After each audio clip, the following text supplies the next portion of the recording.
Mes šiandien irgi su draugė kalbėjome, jeigu aš rinkčiausi konsultantą žmogų, iš kurio norėčiau pirkti produktus, o galbūt ir ateiti pas tą žmogų komandą, aš sąmoningai rinkčiausi žmogų tokį, kuriuo žavėčiausi, kuris daug išmano, protingas matosi yra, turi vertybės ar ne, pats naudoja produktus, dėl to gali pasidalinti iš savo patirties.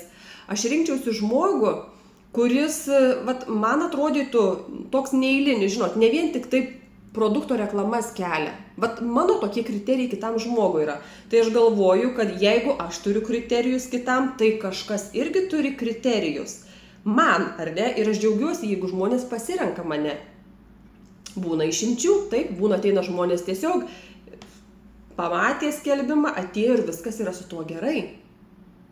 Tai ši veikla labai yra įdomi, nes aš tą kelią einu jau 9 metai ir tikrai ši veikla nėra lengva, bet jinai tokia įdomi, tokia azartiška čia ta veikla ir čia tiek tu gali augti ir tobulėti, tik reikia noro. Galbūt ne kiekvienas to noro turi. Kaip aš sakau pagal mano charakterį, ten, kur yra kliūtis, ten yra ir galimybė.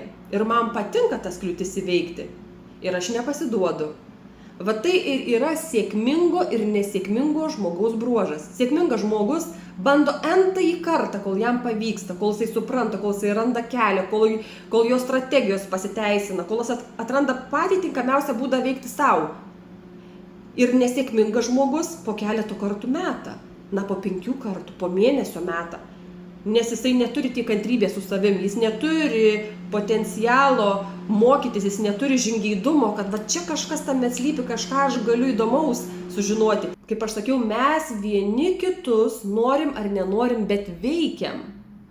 Ir aišku, kuo daugiau charizmatiškų, optimistiškų žmonių, pozityvių, tokių azartiškų, norinčių įveikti visus iššūkius ir pasiekti savo tikslus, tuo yra geriau. Tuo ta bendra mūsų komandinė tas bio laukas, ta kolektyvinis, tas pozityvumas didesnis, tuo yra geriau. Man labai patinka Čiogan tvarka, labai džiaugiuosi.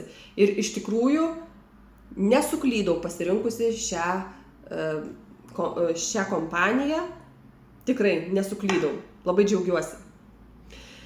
Tai gero jums šiandienos užbaigimo, rytoj yra nedarbo diena, vadinasi dar gavome poilsio dieną, praleiskime jį taip, kaip tik tai norime, užsimotyvuokime, pailsėkime, žodžiu, mėgaukimės gyvenimu, brangieji.